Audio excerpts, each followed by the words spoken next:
بسم اللہ الرحمن الرحیم وحرام علی قریۃ اہلکناہا انہم لا یرجعون حتی اذا فتحت یاجوج وماجوج وہم من کل حدب ینسلون رب اشرح لی صدری ویسر لی امری واحلل عقدۃ من لسانی یفقہوا قولی۔ صدق اللہ العظیم۔ مجھے اپنی کمائیگی، اپنی گناہوں بھری زندگی اور اپنی تمام تر کوتاہیوں کا علم ہے۔ میرے بارے میں جو بات کی گئی ہے، میرے لیے دعا کیجیے کہ اللہ تعالیٰ مجھے اس سے پیدا ہونے والے تکبر سے نجات دے، کیونکہ زہد کے تکبر سے بری چیز کوئی نہیں، اس سے نجات بہت ممکن نہیں ہے۔ خواتین حضرات، میں نے قرآن پاک کی سورہ انبیاء کی ایک آیت آپ کے سامنے تلاوت کی ہے۔ اس کے حوالے سے میں اس پورے کے پورے معاشرے کے اندر اور پوری دنیا کے اندر خواتین کے حوالے سے جس کھیل کو کھیلا جا رہا ہے اس کو واضح کرنا چاہوں گا، اور جو اس دنیا کے اوپر نظام مسلط ہوا ہے وہ کس وقت اور کیسے اور کس طرح ہوا ہے، اور اس میں عورت کو کس طرح کھلونا بنایا گیا۔ یہ قرآن کی آیت جو ہے، اس میں اللہ تبارک و تعالیٰ نے واحد آیت ہے جس میں پیش گوئی کی ہے آخر الزمان اور اس دور کے بارے میں جس میں آج ہم زندہ ہیں، اور باقاعدہ ٹائم لائن دی ہے۔ کہیں پر اللہ تبارک و تعالیٰ نے اس طرح واضح وقت کا تعین نہیں کیا جیسے اس آیت کے اندر کیا۔ اللہ فرماتا ہے کہ ہم نے اس بستی کو جس کو ہم نے ہلاک کر دیا تھا، ہم نے اس بستی پر ان لوگوں کا آنا جو ہے وہ منع کر دیا، حرام قرار دے دیا۔ انہم لا یرجعون، واپس نہیں آئیں گے۔ ہاں، کب واپس آئیں گے؟ حتی اذا فتحت یاجوج و ماجوج، جب ہم یاجوج اور ماجوج کو کھول دیں گے۔ وہم من کل حدب ینسلون، اور وہ ہر بلندی سے تمہارے اوپر حملہ آور ہوں گے۔ جن کو اللہ نے نور بصیرت عطا کی ہوتی ہے اور اللہ نے علم عطا کیا ہوتا ہے اپنی کتاب کا، جن کے بارے میں سید الانبیاء نے کہا اتقوا فراست المومن، مومن کی فراست سے ڈرو، انہ ینظر بنور اللہ، یہ اللہ کے نور سے دیکھ رہے ہوتے ہیں۔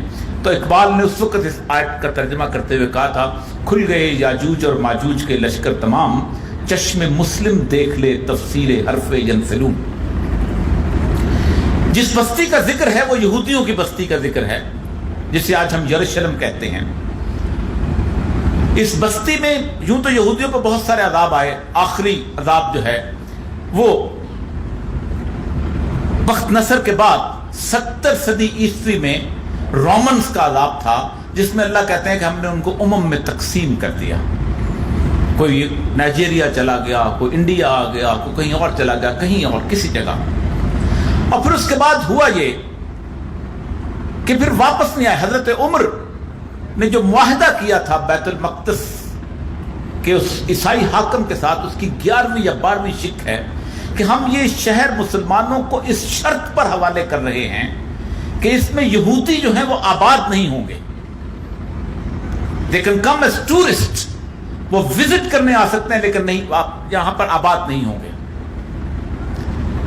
1910 کے آس پاس پہلا یہودی وہاں آباد ہوا ہے، سی آف گیلیلی کراس کر کے۔ اگر قرآن میرا سچ ہے، واپس جب ان کی پرماننٹ سیٹلمنٹ شروع ہوئی ہیں تو یاجوج اور ماجوج کہاں ہیں؟ کیا ہم نے کبھی انہیں تلاش کیا ہے کہ وہ کس جگہ پر موجود ہیں؟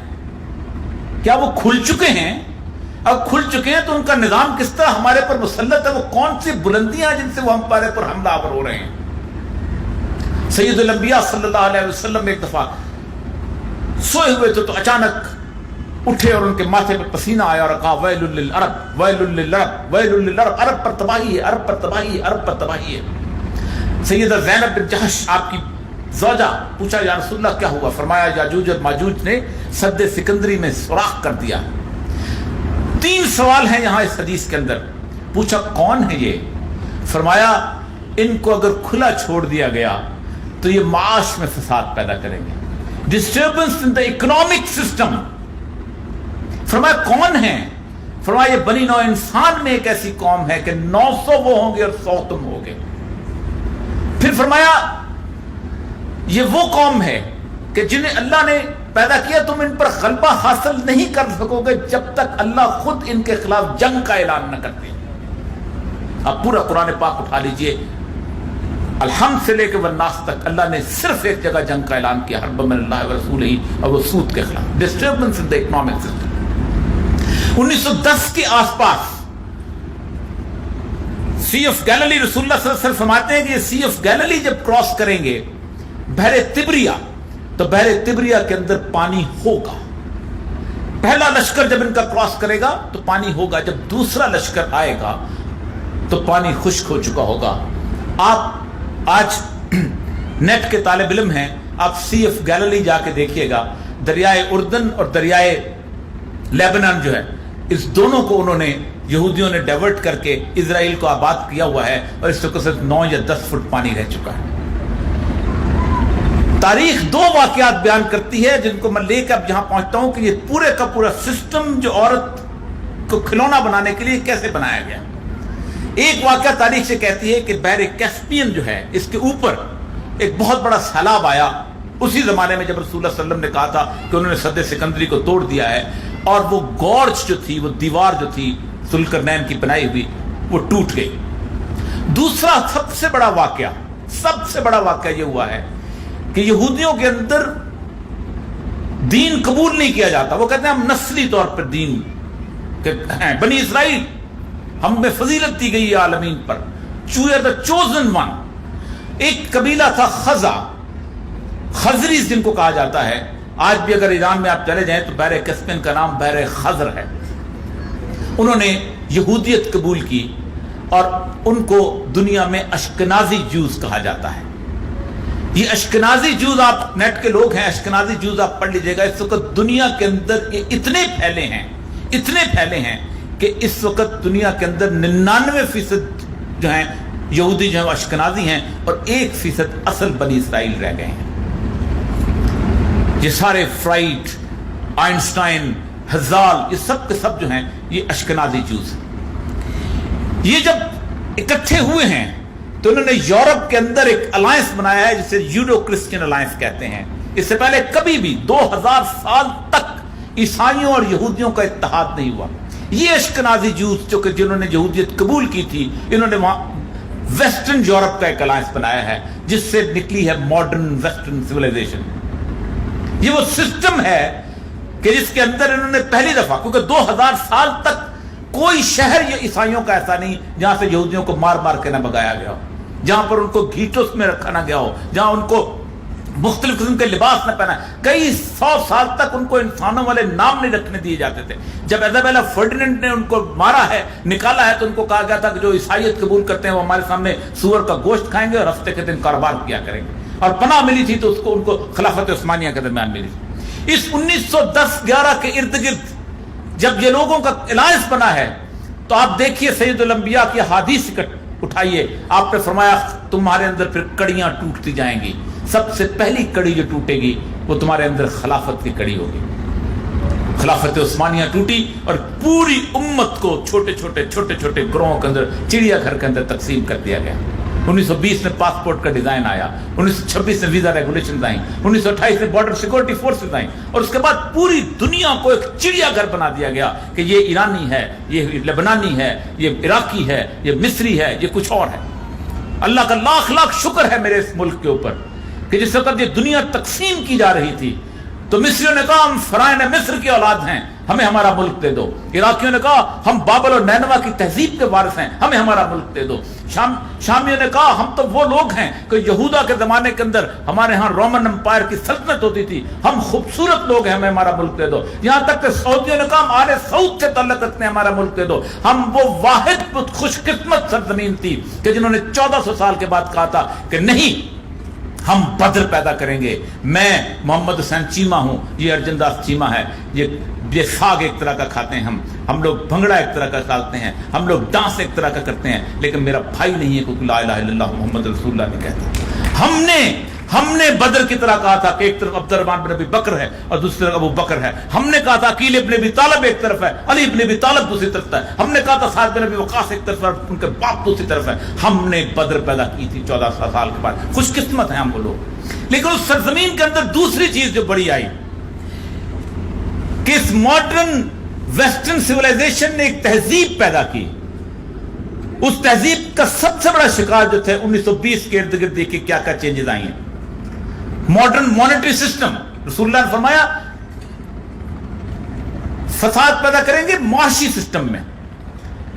پیپر منی, کاغذ کا نوٹ آیا اور اس کاغذ کی نوٹ کی بنیاد کے اوپر پورے کا پورا سودی نظام جو ہے اس دنیا کے اوپر غالب کیا گیا. کاغذ کا نوٹ ہے کیا جس کی کوئی انٹرنسک ویلیو نہیں ہوتی تھی, اور اس کی بنیاد کے اوپر آپ کرتے یہ ہیں کہ میں نے تیل خریدنا ہے, میں $1 ارب خریدوں گا, وہ اس نے لینا ہے اس $5 ارب لے گا, سارے مل کے $100 ارب جو ہے وہ $1 لاکھ میں چھپ جاتے ہیں بہترین صحیح اور کاغذ کے ساتھ, اور تیل اس مسلم امہ کا ہے. اس کی بنیاد کے اوپر پورے کے پورے ڈالر کی کرنسی کو آگے بڑھایا گیا. 50 سال اس پیپر کرنسی کی بنیاد کے اوپر اس دنیا کے اندر طاقت پیدا کی گئی اور اپنے بیڑے رکھے گئے جو کہ حفاظت کیا کرتے تھے ایسٹ انڈین کمپنی کی, اور لوگوں کے اوپر 1 لاکھ کے قریب سپاہی تھے اسی برطانیہ کے جو پوری دنیا کے اندر چھائے ہوئے تھے اور اپنی تجارتی مقاصد کو آگے بڑھاتے تھے اسی پیپر کرنسی کی بنیاد پر. برٹن ووڈ ایگریمنٹ کیا گیا جس کے اندر یہ اختیار دیا گیا پوری دنیا کو کہ ملکوں کو کہ تم ایک کاغذ کا نوٹ چھاپو گے اور جس کے اوپر ایک جھوٹ کی عبارت لکھو گے کہ یہ کاغذ کا نوٹ جو ہے اس کے اوپر $5 جو ہندو طلب کو ادا کرے گا, اور آپ کے خزانے میں صرف $2 ارب ہوں گے. حالت پاکستان کی, صرف پاکستان کی مثال دوں گا, پاکستان کے اندر جو سیکیورٹیز موجود ہیں وہ $323 ارب کی ہیں, اور حکومت جھوٹ بول کے $925 ارب جو ہے اس کے نوٹ چھاپتی ہے, اور اس کے اوپر بینکس جو M1 اور M2 کریٹ کرتے ہوئے $1370 ارب پہ لے جاتے ہیں. آج اگر اس ملک کے لوگ کاغذ صرف چیک لے کے اپنے بینک کے دروازے پہ چلے جائیں کہ ہمیں صرف جعلی کاغذ کے نوٹ دے دو, تو بینکوں کے پاس اتنا پیسہ نہیں ہے کہ وہ دے سکے. 1978 کے اندر نیشنل کوآپریٹو بینک کا ہوا تھا کہ وہ بند ہو رہا ہے, لوگ اپنے چیک لے کے وہاں چلے گئے تھے. حالت یہ تھی کہ صرف آدھے گھنٹے کے اندر بینکوں کو دروازے پہ تالے لگا کے بھاگنا پڑ گیا تھا. ایک فکٹیشیس کرنسی کی بنیاد پہ پورا سسٹم. اس برٹن ووڈ ایگریمنٹ میں ایک حکومتوں کو جھوٹ بولنے کا اختیار دیا گیا. آپ حیران ہوں گے کہ 1973 میں جس وقت نکسن نے گولڈ کا وہ سٹینڈرڈ علیحدہ کیا ہے تو حالت امریکہ کی یہ تھی کہ $15 ٹریلین امریکہ کا جی ڈی پی اور $16 ٹریلین امریکہ کا debt, national debt. Every country must have a national debt. 1947 سے پہلے اس مملکت خداداد پاکستان پر $1 کا قرضہ نہیں تھا. بگیسٹ اریگیشن سسٹم, شاندار قسم کا ریلوے کا نظام. انگریز ہمارا باپ کا رشتہ دار نہیں تھا کہ اپنی جیب سے پیسے خرچ کرتا تھا. شاندار, یہ مال روڈ دوبارہ نہیں بنتی. سسٹم اس طرح کا کیا گیا کہ ایک انٹرنیشنل ڈیٹ کا شکار کیا جائے تاکہ کل کو کوئی شخص اگر سود کے سسٹم کے خلاف کھڑا ہو تو کہ تم تو انٹرنیشنلی طور پہ اتنا دینے والے ہو. $15 trillion American G D P اور $16 ٹریلین امریکہ کا ڈیٹ, یہ بنتے ہیں 31,000 ارب $31 ٹریلین. اور امریکہ کے کارپوریٹ کلچر کے سرمایہ داروں نے $32 ٹریلین کیمن آئیلینڈ میں چھپا کے رکھا ہوا ہے ٹو ایویڈ دا ٹیکسز. ایک آواز کانگریس میں بلند نہیں ہوتی, اس لیے کہ $16 بلین کی جو قرضہ مسلط کیا گیا ہے وہ $6 بلین اگر اوباما کو نہ ملے تو اوباما کا باپ الیکشن نہیں جیت سکتا. $3 بلین اگر سرکوزی کو نہ ملے تو سرکوزی جیت نہیں سکتا. $2 بلین اگر گورڈن براؤن کو ملے تو گورڈن براؤن نہیں جیت سکتا. کارپوریٹ ڈیموکریسی, خریدے ہوئے لوگ, ہوسٹیج لوگ, اس کی بنیاد پہ ایک ڈیموکریٹک ماڈرن ویسٹرن ڈیموکریسی کا سسٹم قائم کیا گیا. 1920 پہلا مس ورلڈ کا کمپٹیشن فلوریڈا کے ساحلوں پہ آیا. اب مس ورلڈ کا کمپٹیشن کیسے آیا آپ حیران ہوں گے. تاریخ بڑی حیران کن صورتحال بتاتی ہے کہ مس ورلڈ کا کمپٹیشن ایسا ہے کہ ایک دفعہ لمبا ویکینڈ آ گیا تو انہوں نے کہا کہ ہم عورتوں کو کسی نہ کسی طریقے سے کوئی ایک ایسی سسٹم بناتے ہیں کہ لوگ یہاں ٹھہر جائیں تو ہم عورتوں کو بکنی سوٹس کے اندر ہم ان کا کمپٹیشن کرواتے ہیں. انہوں نے ایک تاج بنایا. تاج بنانے کے بعد وہاں خواتین کی پیمائش، مجھے شرم آتی ہے گفتگو کرتے ہوئے. اور اس کے بعد ایک عورت کو تاج پہنایا، اس کا جلوس نکالا گیا، پورے کا پورا میڈیا اس کے ساتھ چلا اور اس نے عورت کو ہیرو بنا کے پیش کیا. لوگوں نے کہا کمال ہو گیا، یہ تو بہت کمال کی چیز ہے. اگلے سال پھر جب ہوا تو اگلے سال اس کے بعد اس عورت کی جب گفتگو شروع ہوئی، اس کا انٹرویو شروع ہوا، تو وہ تو شادی شدہ تھی اور اس کے 2 بچے بھی تھے. پھر رولز بنائے گئے کہ اس کو شادی شدہ نہیں ہونا چاہیے، اس کو یہ نہیں ہونا چاہیے، اس کو وہ نہیں ہونا چاہیے. 1920 میں فیمنزم کا کانسیپٹ آیا اور اس کے ساتھ فنڈامنٹل ہیومن رائٹس. میں آج بھی جب کبھی کسی جگہ بات کرتا ہوں تو ایک بات یاد رکھیے کہ مسلم امہ جب تک اپنی ٹرمینالوجیز کے اندر گفتگو کرنا نہیں سیکھے گی، اس وقت تک اس ویسٹرن ماڈرن سویلائزیشن کا مقابلہ نہیں کر سکتی. میں پچھلے دن آکسفورڈ میں تھا، میں نے کہا there is no fundamental rights in Islam. ایک دم انہوں نے کہا یہ آ گیا کوئی اسامہ بن لادن کا چیلا. میں نے کہا مجھے پتا ہے، میں جو بات کر رہا ہوں میں بالکل صحیح کر رہا ہوں. اسلام میں فنڈامنٹل ہیومن رائٹس کا تصور نہیں ہے، اسلام میں حقوق العباد کا تصور ہے، اور دونوں میں بہت بڑا فرق ہے. فنڈامنٹل ہیومن رائٹس کے تحت اگر ایک ملک 5 لاکھ بوڑھوں کو اولڈ ایج ہوم کے اندر رکھ دیتا ہے اور ان کو بہترین سہولیات میسر ہوتی ہیں، جن میں ان کو کھانے کی بھی سہولیات ہے، ان کے اندر انٹرٹینمنٹ کی بھی سہولیات ہے، ان کو نرس بھی آ کے دیکھتی ہے، ان کو سائیکالوجسٹ بھی دیکھتا ہے، ان کے لیے ٹور بھی ارینج کیے جاتے ہیں، تو according to the standard of human rights وہ ملک ٹاپ پہ چلا جاتا ہے کہ یہ اپنے اولڈ ایج لوگوں کو کیئر کرتا ہے. لیکن اللہ کا رسول اور اللہ اس 5 لاکھ گھرانوں پر لعنت بھیجتا ہے کہ جن کے باپ جو ہیں اور ان کی ماں جو ہیں اولڈ ایج ہوم میں چلے جاتی ہیں. ہمارا تصور مختلف ہے. اسلام رشتے کے حوالے سے حق ڈٹرمن کرتا ہے، یہ تمہاری ماں کا حق ہے، یہ تمہارے باپ کا حق ہے، یہ تمہاری بیٹی کا حق ہے، یہ تمہارے رشتے دار کا حق ہے، یہ تمہارے یتیم کا حق ہے. انسٹیٹیوشن آف فیملی کو 1920 کے اندر تباہ کرنے کی کوشش کی گئی. فیمنزم، جب تک تم ایک طرح کی تعلیم حاصل نہیں کرو گے تم ترقی نہیں کر سکتے. میں اکثر اوقات کہتا ہوں کہ آج اگر ایک عورت جس انسٹیٹیوشن کی چیف آپریٹنگ آفیسر ہے، اگر آج اس کو علم کے حساب سے اس کو تربیت دی جائے تو ماسٹرز ڈگری بھی اس کے اندر اس کے لیے کم ہے. آپ حیران ہوں گے کہ ایک عورت جو کہ گھر کے میجر انسٹیٹیوشن کو سنبھالتی ہے اس کو کیا کچھ پڑھنا پڑتا ہے. اس کو سب سے پہلے جس کے لیے میرج کاؤنسلنگ ہوتی ہے کہ میرج پریشرز کیا ہوتے ہیں. تم ایک خاندانی زندگی، آج دنیا پوری میں میرج کاؤنسلرز کھلے ہوئے ہیں نا کہ as you are entering into the marriage, let's have consultation with the psychologist کہ تمہیں کس قسم کے پریشرز کو فیس کرنا پڑے گا، تم کس قسم کے حالات سے گزرو گی، خامند کی طبیعت کیسی ہوگی. سب سے پہلے اس کو علم حاصل کرنا پڑے گا. پھر اس کے بعد اس جس گھر میں آتی ہے، جب وہ اب شادی ہو جاتی ہے تو اس کو پوسٹ نیٹل، پری نیٹل، اینٹی نیٹل کیئر جو ہے اس کو پڑھنا پڑے گا. اس کے بعد اس کو اولڈ ایج کیئر کو دیکھنا پڑے گا. اس کے بعد اس کو بچے کی کوگنیٹو نیڈز، اس کو بچے کی سائیکولوجیکل نیڈ، بچے کی تمام ڈیولپمنٹل نیڈز، اس کے بارے میں اس کو علم حاصل کرنا پڑے گا. اس کے بعد آگے اگر چلیے تو اس کو گھر کی اکنامک کنڈیشنز کے بارے میں، اس کو سسٹینیبل جو آج کل بڑا علم بن چکا ہوا ہے کہ how to sustain a family, اس کا علم حاصل کرنا پڑے گا. پھر اس کے بعد اور آگے آئیے، پورے کا پورا ماسٹرز ہوتا ہے انٹیریئر ڈیکوریشن کا، انٹیریئر ڈیزائننگ کا، اس کو انٹیریئر ڈیزائننگ کا علم حاصل کرنا پڑے گا. یہ سارا کا سارا کرتے کرتے آپ اس حد تک علم ہے کہ ماسٹرز ڈگری بھی کم پڑ جاتی ہے. لیکن کہا نہیں، تم بھی انجینئر بنو اور وہ بھی انجینئر بنے، تم بھی ڈاکٹر بنو اور وہ بھی ڈاکٹر بنے. ڈاکٹر بن جاتی ہیں، بچے کو سوائے ٹیکا لگانے کے اور کچھ نہیں آتا. اور جس وقت بچہ کسی سائیکولوجیکل ایلمنٹ کا شکار ہوتا ہے تو پاگل ہوئے پھرتی ہیں کہ ہم اس آٹزم کو ٹھیک کیسے کروائیں، پاگل ہوئے پھرتی ہیں کہ ہم اس بچے کو کیسے جا کے اس کی سائیکو سیکسول ڈیولپمنٹ کو ٹھیک کریں. انجینئر بن جاتی ہیں، سارا کچھ پتا ہوتا ہے کہ گھر کے اندر سیپج کیسے ٹھیک کی جاتی ہے، لیکن بچے کی کوگنیٹو نیڈز کا کچھ پتا نہیں ہوتا. علم کو مکمل طور پہ ایک جگہ کر دیا گیا تاکہ اس کو بازار بنا کر کھڑا کیا جائے. اس کے بعد عورت کو بازار میں لانا تھا. پہلا مس ورلڈ کے کمپٹیشن کے بعد فیشن انڈسٹری وجود میں آئی. میں اکثر اوقات کہتا ہوں کہ حجاب جو ہے یہ مذہبی ایشو نہیں ہے، یہ معاشی ایشو ہے دنیا کے لیے. $178 بلین کی انڈسٹری.